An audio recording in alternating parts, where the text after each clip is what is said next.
Saludos, hoy jueves 28 de abril del 2022 estamos transmitiendo y grabando para nuestro canal de YouTube y también para ustedes desde esta aula, la Escuela de Teología.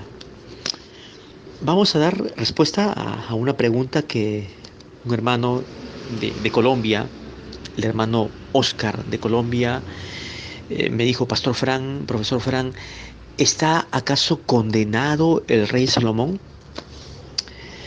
¿Perdió acaso su salvación? ¿Mm? Bien. ¿Cuál fue el estado ya de Salomón futuro? ¿Dónde está Salomón? ¿Murió pues cerca de Dios o alejado de Dios? Quiero situarles en mi primer gráfico. Ahí les muestro en la pantalla mi primer cuadro con círculos amarillos. ¿Está condenado el rey Salomón? Vamos a enfocarnos en el capítulo 11 de Primera de Reyes para conocer la apostasía en su vejez.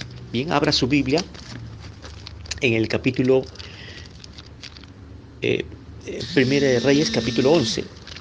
Bien, busquemos en Primera de Reyes, capítulo 11. Vamos a leer los primeros versículos. Pero ahí en nuestro cuadro podemos apreciar que la apostasía o el apartamiento de la fe de este hombre entendido, el rey más sabio de todos, Salomón, consistió en que amó a muchas mujeres extranjeras. Ahí lo puede usted leer. Amó a muchas mujeres extranjeras e hizo Salomón lo malo ante los ojos de Jehová. Lo malo, lo desaprobado, algo pues dañino, algo que no era parte de la voluntad de Dios.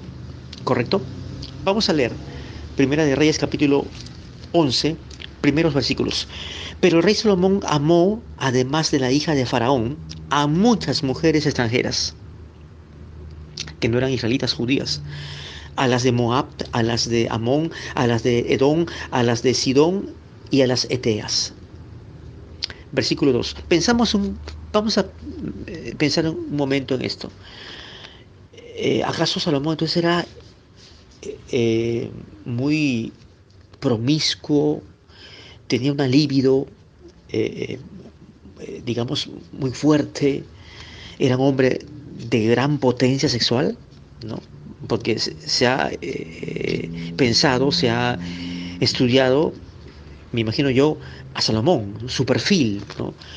Y como seres humanos que somos hombres y mujeres, usted que me escucha, alumno, alumna, estudiante de nuestra plataforma, en nuestro canal de YouTube, Escuela de Teología, posiblemente Salomón haya desarrollado pues una libido potente, una potencia sexual, ¿no?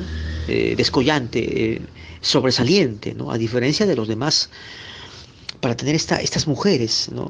Que también eran de repente parte del pacto que él hizo con otras naciones y los privilegios que él gozó, bien, con esas mujeres. Versículo 2: gentes de las cuales Jehová había dicho a los hijos de Israel: no os llegaréis a ellas, ni ellas os se llegarán a vosotros, porque ciertamente harán inclinar vuestros corazones tras sus dioses. A esas pues se juntó Salomón con amor. Con amor. ¿Qué clase de amor tuvo Salomón por esas mujeres? A ver, ¿qué clase de amor tuvo Salomón hacia esas mujeres? Dentro de la cultura griega hay tres palabras en el léxico del amor. Bien, el amor fileo o filial, que es el término griego, que habla del amor entre hermanos, entre primos, parientes, entre amigos. Bien, tenemos también el amor eros, el amor de las pasiones, el amor erótico. Estamos asistiendo a una cultura de la erotización, la sensualidad, la pornografía, el homosexualismo, el lesbianismo, todas las prácticas sexuales la lujuria, y el amor ágape, el amor Dios. Pero, ¿con qué clase de amor Salomón amó a esas mujeres? ¿El amor a Dios? No, porque ya se había descarrilado, se había apartado de Dios. ¿El amor fileo o filial? Posiblemente, ¿no? El amor entre amigos, hermanos, pero más yo me atrevo a pensar que Salomón amó a esas mujeres con el amor eros, el amor pasional, el amor erótico, esta clase de amor. Y leemos ahí en el versículo 3: y tuvo 700 mujeres reinas y 300 concubinas, y sus mujeres desviaron su corazón. Total, 1000 mujeres. 1000 mujeres. Y cuando Salomón era viejo, anciano, sus mujeres inclinaron su corazón tras dioses ajenos. Y su corazón no era perfecto con Jehová su Dios como el corazón de su padre David. Pero en su vejez, nótese bien, y a mí me llama la atención de forma poderosa que Salomón, el rey, haya tenido en su vejez este apego, este deseo sexual desbordante, este amor eros hacia las mujeres, hacia 1000 mujeres en total, ¿no? Y yo me pregunto también cómo él pudo ser tan fértil, tan poderoso, aún en su vejez o ancianidad. Yo creo que vejez más que ancianidad, en su edad adulta, ¿no? Adulta mayor, de poder estar pues con esas mujeres y poder disfrutar de una sexualidad sin Dios, aparte de Dios. Amén. ¿Cuánto decimos amén a esto? Una sexualidad, vemos a Salomón como un hombre, un prototipo, un modelo de un hombre promiscuo, un hombre poderoso en la sexualidad, un hombre desbordante en el sexo, un hombre erotizado, envuelto en esas prácticas, digamos, adúlteras, fornicarias. Imaginemos a Salomón así, ¿no? O sea, ¿a qué extremo llegó Salomón, el gran rey Salomón, el rey sabio, entendido? Versículo 5: porque Salomón siguió a Astoret, diosa de los sidonios, y a Milcom, ídolo abominable de los amonitas. E hizo Salomón lo malo ante los ojos de Jehová, y no siguió cumplidamente a Jehová como David su padre. Versículo 7: entonces edificó Salomón un lugar alto a Quemos, ídolo abominable de Moab, en el monte que está enfrente de Jerusalén, y a Moloc, ídolo abominable de los hijos de Amón. Y así hizo para todas sus mujeres extranjeras, las cuales quemaban incienso y ofrecían sacrificios a sus dioses. Mire cómo dedicó Salomón santuarios, ídolos, dioses falsos a esas mujeres. Versículo 9: y se enojó Jehová contra Salomón, por cuanto su corazón se había apartado de Jehová su Dios de Israel, que se le había aparecido 2 veces. Pero de forma obstinada Salomón continuó lo mismo, en su idolatría, en su lejanía de Dios, en su apostasía. Versículo 11: y dijo Jehová a Salomón, por cuanto ha habido esto en ti, y no has guardado mi pacto y mis estatutos que yo te mandé, romperé de ti el reino. Ese fue el juicio de Dios, el castigo de Dios, y lo entregaré a tu siervo. Sin embargo, no lo haré en tus días por amor a David tu padre, lo romperé de la mano de tu hijo. Pero no romperé todo el reino, sino que daré una tribu a tu hijo por amor a David mi siervo, y por amor a Jerusalén, la cual yo he elegido. ¿Qué tal cuadro de juicio de Dios? Bien, versículo 29. Aconteció pues en aquel tiempo que saliendo Jeroboam fue el hijo de Salomón, le encontró en el camino el profeta Abdías, Silomita, y este estaba cubierto con una capa nueva, versículo 30, y tomando Abías la capa nueva que tenía sobre sí, la rompió en 12 pedazos y dijo a Jeroboam: toma para ti los 10 pedazos, porque así dijo Jehová, Dios de Israel: he aquí que yo rompo el reino de la mano de Salomón, y a ti te daré 10 tribus. Jeroboam, el hijo de Salomón. Eso fue el cumplimiento tras la muerte de Salomón. Ahora les muestro el siguiente gráfico. Evidencias bíblicas de que Salomón no perdió su salvación. Anótelo. Evidencias bíblicas de que Salomón no perdió su salvación. Mire, Eclesiastés capítulo 2, versículos 1 al 3. Por cuestión de tiempo no vamos a ir a ese texto. Ahí se nos narra la experiencia frívola del rey, que tuvo, quiso inquirir.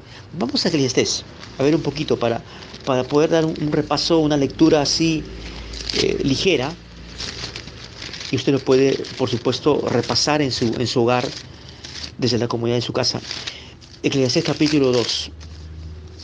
Vamos a leer versículo 1, palabras del predicador, hijo de David, rey de Jerusalén. Salomón fue el escritor, indudablemente.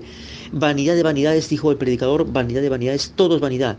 ¿Qué provecho tiene el hombre de todo su trabajo con que se afana debajo del sol? ¿Qué provecho? Si todo es vano, hueco, vacío. Vacío es la palabra correcta para vanidad, hueco. La existencia frívola del rey.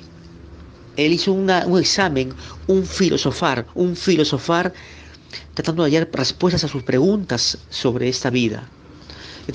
Eclesiastés es un libro, también diríamos, filosófico. ¿De acuerdo? Eclesiastés es un libro filosófico porque nos habla de dar respuestas a las preguntas de la vida. ¿De dónde vengo? ¿Por qué estoy acá en la tierra? ¿Hacia dónde voy? Salomón se lo preguntó.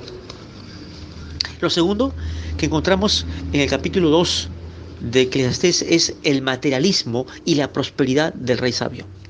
Los versículos 4 al 9 nos presentan este cuadro, bien, de la experiencia del rey, ¿no? También vamos a leer los versículos 13 al 18.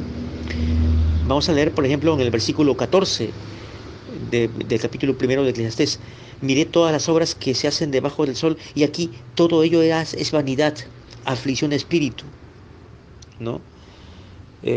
Todas las cosas son fatigosas para más de lo que el hombre puede expresar. Versículo 8: nunca se sacia el ojo de ver, ni el oído de oír, ¿no? Versículo 16: hablé yo en mi corazón diciendo, he aquí, yo me he engrandecido y he crecido en sabiduría, y sobre todo lo que fueron antes de mí en Jerusalén. Es decir, la prosperidad de Salomón fue tal, más grande que todos los reyes antepasados de él. Y mi corazón ha percibido mucha sabiduría y ciencia. Bien. Pero luego, al final del libro de Eclesiastés,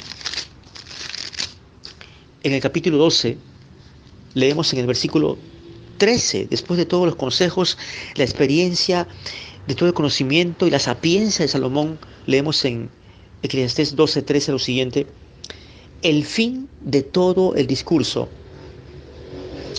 oído es este, el fin de todo. Teme a Dios y guarda sus mandamientos, porque eso es el todo del hombre. Temer a Dios, acercarse a Dios, servir a Dios. En el versículo 10 leemos: procuró el predicador hallar palabras agradables y escribir rectamente palabras de verdad.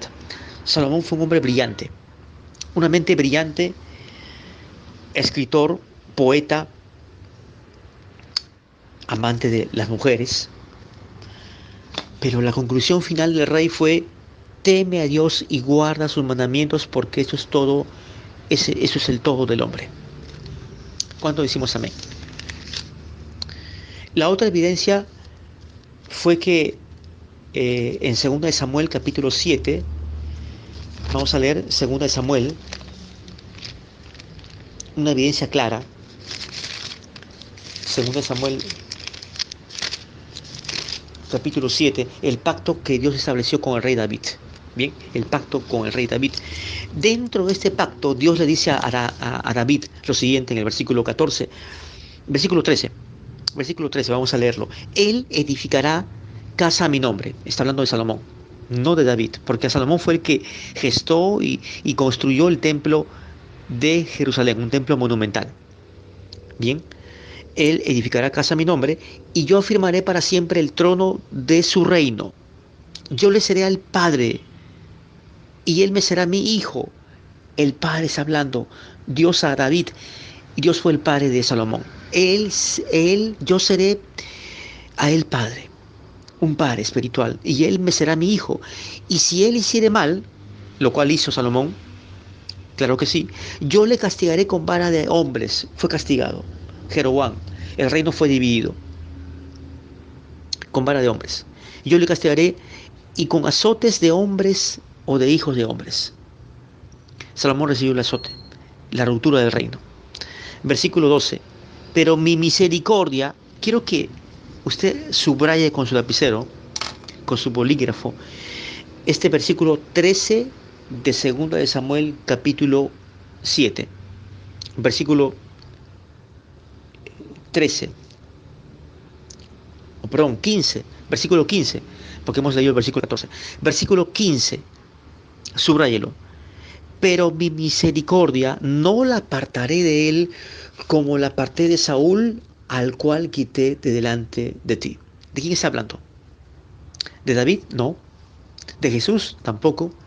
De Salomón, porque la misericordia divina no se apartó de Salomón, aun cuando hizo lo malo, aun cuando se apostató, como la parte de Saúl, al cual quité, fue desechado Saúl. Saúl terminó automatándose, autoeliminándose, así como el traidor Judas Iscariote. Entonces, qué distinto a la vida de Saúl con la vida de este rey sabio y entendido llamado Salomón.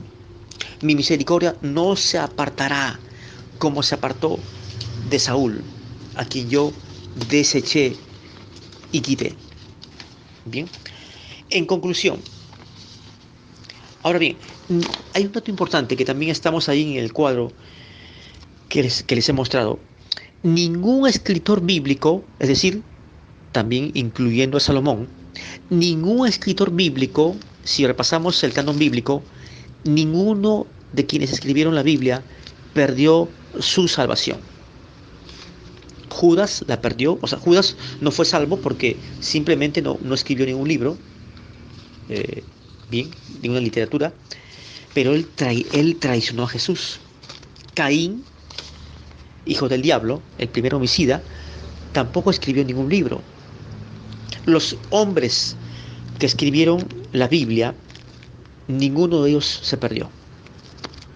Ahora les muestro mi siguiente esquema, que es una hoja en realidad, una hoja de conclusiones. Ahí lo puede usted apreciar. Hoja de conclusiones. Bien. En Primera de Reyes 11, que hemos estado estudiando, Primera de Reyes 11, como punto número 1, bien, vamos a leer esta hoja de conclusiones. Número 1. En Primera de Reyes capítulo 11 no tenemos el menor indicio de un arrepentimiento pues genuino después de la apostasía del rey. Es cierto, no hay un atisbo, o sea, no se dice textualmente de que Salomón se haya arrepentido. No, pero eso no significa que ya casi al morir, moribundo, Salomón se haya arrepentido, haya cambiado su mentalidad y haya abierto su corazón y suplicado perdón a Dios. Bien. Segundo, número 2. La vida de Salomón nos demuestra la soberana misericordia divina sobre quienes pudieran apartarse en el pecado, en la más extrema apostasía, como Salomón fue el reflejo de ello. Salomón fue un modelo de quienes aparentemente están apartados, que están de hecho en apostasía, pero que un día van a volver a Dios. La vida de Salomón lo refleja, demuestra la misericordia divina soberana, a pesar del pecado que cometamos. Tercero, el libro de Eclesiastés, escrito por Salomón en el año 932 aproximadamente antes de Cristo, pudiera ser una narrativa de su posterior arrepentimiento antes de su muerte. Hemos leído capítulo 12 de Eclesiastés, versículo 13-14, ¿correcto? Entonces, este libro pudo ser el plasmar de esta vida de lujos, de apostasía y a la postre de arrepentimiento de Salomón. Y número 4, para terminar nuestro análisis, esta clase, Jesús jamás hizo una alusión negativa de la fama, de la gloria, de la sabiduría del rey entendido Salomón. Mateo capítulo 6, Mateo 6:29, ¿qué nos dice? Mateo 6, versículo 29. Pero os digo que ni aun Salomón con toda su gloria se vistió así como uno de ellos. ¿Está hablando de forma despectiva Jesús? No. Mateo capítulo 12. Busquemos Mateo 12, versículo 42. Mateo 12, 42. La reina del sur se levantará en el juicio con esta generación y la condenará, porque ella vino de los confines de la tierra para oír, para escuchar la sabiduría de Salomón, que era famosa. Y aquí, más que Salomón en este lugar. Jesús fue más que Salomón. Pero la reina de Saba, ¿no? Perdón, la reina del sur se va a levantar en el juicio. ¿Y por qué no Salomón? ¿Sí? La sabiduría de Salomón, descollante, sobresaliente, única, excelsa, después de Jesús, por supuesto. Jesús jamás hizo una alusión negativa o de condenación a Salomón.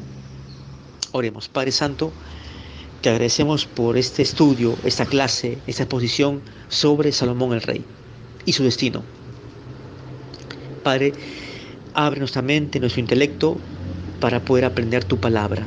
En el nombre de Jesús, bendice a cada estudiante, alumno de canal de YouTube, de nuestra escuela de teología. En el nombre de Jesús, amén y amén. Conmigo será esta mañana. Comparta esta clase.